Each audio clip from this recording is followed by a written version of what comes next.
রাধে রাধে জয় Shri Ram, welcome back to my channel. তো finally guys আমার চ্যানেলে অনেক বছর বাদে একটা ভিডিও আপলোড হচ্ছে। নতুন করে বলতে হবে না, তোমরা জানো যে আমি 6 মাস অন্তর অন্তর নিউ ভিডিও নিয়ে আর আমার এরকম চিকনা চমকিলা থোবড়া নিয়ে আমি হাজির হই তোমাদের সামনে। সো প্লিজ স্কিপ না করেই তোমরা ভিডিওটা দেখতে থাকো। আজকের ভিডিওটা তোমরা থাম্বনেলটা থেকে বুঝতে পেরেছো আজকে কি নিয়ে ভিডিও হতে চলেছে। ইয়েস গাইজ, তোমরা ঠিকই ধরেছো, আমাদের একটা ছোটখাটো গ্যাং আছে 5-6 জন মিলে। ওই গ্যাংটার একটা নামও আমি দিয়েছি, সেটা আমি ভিডিওর পরে বলবো। তো ওই গ্যাং মেম্বারদের মধ্যে একজনের আজকে বার্থডে সেলিব্রেট হবে, বিকজ তিনি আজকের দিনে পৃথিবীতে ল্যান্ড করেছে 31শে আগস্ট। তো তার বার্থডে পালন হবে না এটা কখনো হতে পারে? ওই জন্য আমি নিজের কাওয়াসাকি নিয়ে বেরিয়ে পড়লাম তার বার্থডে সেলিব্রেট করার জন্য। আর আমার এই কাওয়াসাকি না অনেকদিন ধরে অসুস্থ ছিল, ওই জন্য আজকে আমি হসপিটালাইজ করেছিলাম। তো হসপিটালাইজ করে দেখি বাহ দিব্যু চলছে অনেক জোরে জোরে, তো ওই কারণে আমি এর নামটা দিলাম কাওয়াসাকি। দেখো আমার কাওয়াসাকিটা কত ভালো, এত জোরে চলেছে যে মেন রোডে আমি পৌঁছে গেছি উড়তে উড়তে, তাও আবার। তো যাই হোক, এখানে আমি কাওয়াসাকি চালাতে চালাতে ভিডিও করছিলাম, ঠিক আছে। আমার এতটা লজ্জা লাগছিল, আর লজ্জা পাবো না কেনই বলো তো? 6 মাস অন্তর অন্তর যদি আমি ভিডিও করি তো তখন লজ্জা লাগবে। এই দেখো তোমাদের সাথে কথা বলতে বলতে আমি পিয়াদের বাড়ির রাস্তাতেও চলে আসলাম, আর ওখান থেকে একটা ভাই দৌড়ে দৌড়ে যাচ্ছিল। আমি ওকে বলছিলাম যে আস্তে দৌড়ো ভাই, কারণ এতটা ও হাঁপাচ্ছিল যে কি বলবো। তারপর আমি পিয়াদের বাড়িতে চলে আসলাম, ঘরেও চলে আসলাম, কিন্তু ঘরে এসে দেখি আমাদের গ্যাং মেম্বারদের মধ্যে কেউই নেই। তাই আমি ফোন করলাম, আর ফোন করে জানতে পারি যে তারা গিয়েছে একটা বান্ধবীর জেঠুর বাড়ি, বড় ঠাকুরের পুজো হয়েছে, সেখানে গিয়েছে প্রসাদ খেতে। ইটস ওকে, বাট এখন আমি একা একা কি করব? একা বসে বসে এতটাই বোরিং ফিল করছিলাম যে আমি কি করব নিজেও বুঝতে পারছিলাম না। ওই জন্য একবার পুকুর পাড় দেখাচ্ছি, মানে আমার বান্ধবীর বাড়ির পাশেই একটা পুকুর আছে, তো ওটাই আর কি দেখাচ্ছিলাম তোমাদেরকে। তারপর আমার একবার মুখ দেখাচ্ছি, একবার চারিদিক ঘুরে দেখাচ্ছি, এইসবই করে বেড়াচ্ছি আমি একা একা। তারপর আমার মাথায় আসলো যে ইয়েস গাইস, আমার আউটফিটটাই তো তোমরা দেখলে না, তো আজকের আমার ফ্যাশনটা কেমন লাগলো তোমরা প্লিজ কমেন্টে জানিও।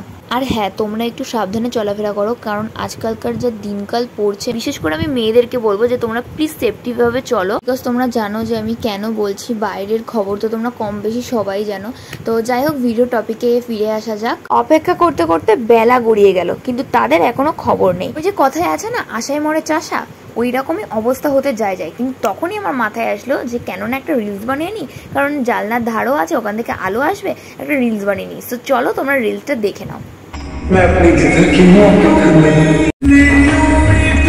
এই রিলসগুলো আমার ইনস্টাগ্রামে আপলোড হবে, তোমরা চাইলে চেক আউট করে আসতে পারো। আমি আমার ইনস্টাগ্রামের আইডির স্ক্রিনশট বাদিকে দিয়ে দিলাম, চাইলে ফলো করতে পারো। তারপর রিলস বানাতে বানাতে দেখি আমাদের গ্যাং মেম্বাররা চলে এসেছে। গ্যাং নেম হলো মজাই মজা। এই নামটা কেমন লাগলো তোমরা কমেন্টে বলো। যে বসে আছে তাদের বাড়িতেই বার্থডে সেলিব্রেট হবে, আর সে এসে পরে মানে আমাদেরকে চাটা সার্ভ করে একেবারে দিয়ে দিয়েছে। আমরা চাটা খেয়ে যে যার মতো একদম হই হুল্লোড় করছিলাম, আর যে গিটার বাজাচ্ছে তারই আজকে বার্থডে। আমার সামনে যে দুই অবতার ঝামেলা করছে, ঝামেলা না অ্যাকচুয়ালি খুনসুটি, কিন্তু খুনসুটিটা কি নিয়ে আমি নিজেও জানি না। আমাদের মধ্যে অ্যাকচুয়ালি এইগুলো হতেই থাকে, এ ওর ধরে বিনা কারণে মারছে, ও ওর ধরে কোনো কথা বলছে। বন্ধু বান্ধবীরা এক জায়গায় থাকলে যেটা হয় সেটাই আর কি চলছিল এখানে। আর তাও যদি আবার হয় স্কুল ফ্রেন্ড, তাহলে তার কোনো কথাই নেই। আমরা এখন কলেজে উঠে গেছি, বয়স বাড়ছে ঠিকই, কিন্তু বাচ্চামো ব্যাপারটা আমাদের মধ্যে রয়েই গেছে।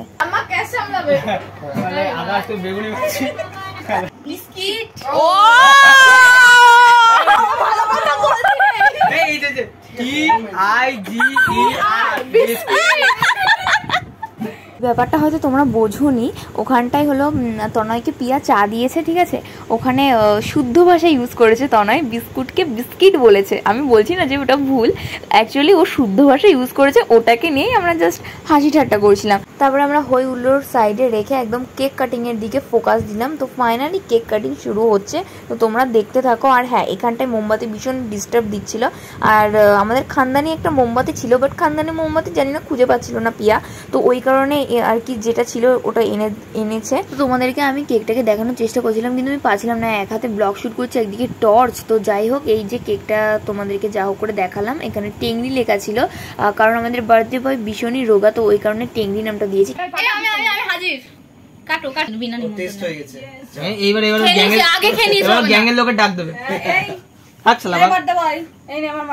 তো এখানে ব্যাপারটা কি হয়েছে, একটা পিঁপড়ে মনে হয় কেক টেক খাচ্ছিল, তো যাই হোক কিছু একটা হবে। তো অর্পণ বলছে যে এবার ও খেয়েছে, তারপর গ্যাংয়ের লোককে ডাক দেবে। আর এইখানে দেখো আমাদের বার্থডে বয় কেমন ভাবে আছে, কাউকে মারতে যাবে এরকম ভাবে রয়েছে। তো যাই হোক না কেন, এইসব সাইডে রেখে কেক কাটিং এর দিকে ফোকাস করা যাক। Happy birthday to you, happy birthday to you, happy birthday Tengari, happy birthday to you,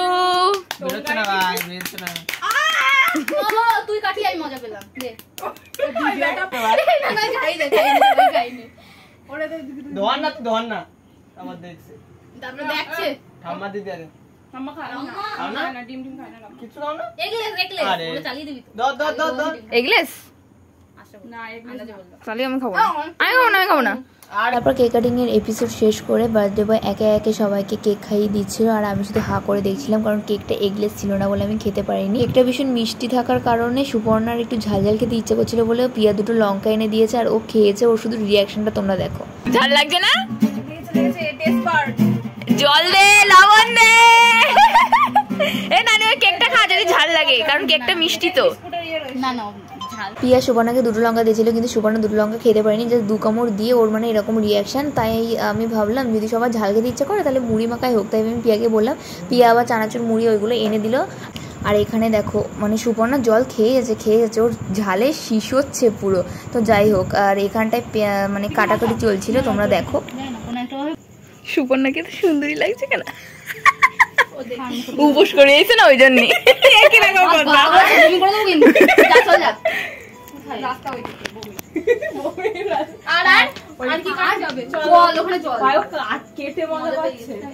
পেঁয়াজ কিন্তু আমি খাবো না, এই তো আমার বান্ধবীরা এত খেয়াল রাখে যে আমি পেঁয়াজ খাই না বলে পেঁয়াজ আলাদা আলাদা ভাবে করে রেখেছে। ঘরে যখন যাচ্ছিলাম তখন পিয়ার মেয়ের সাথে দেখা হয়ে গেছে, আর পিয়ার মেয়ে কিন্তু প্রেগনেন্ট আর পিয়া দিদা হয়ে গেছে। আজকেই সুখবরটা আসলো সকালবেলায়, আমি যখন ঘুমাচ্ছিলাম তখন পিয়া ফোন করে বললো যে ওর বিড়ালের নাকি বাচ্চা হয়েছে। তো এখানে মুড়ি মাখার পর্ব শুরু হয়ে গেছে, তো তোমরা দেখতে থাকো।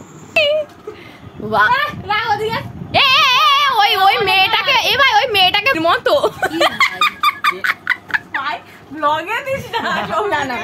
ঝাল লেগেছে ঠুটে। তোরা তুই কি খাবি? তাহলে লজ্জা পেলে হবে না। আরে ওই যে আমার কাল রাত্রিবেলা বলছে কি देखिए इस मानुस लड़की को कैसे खा रहा है।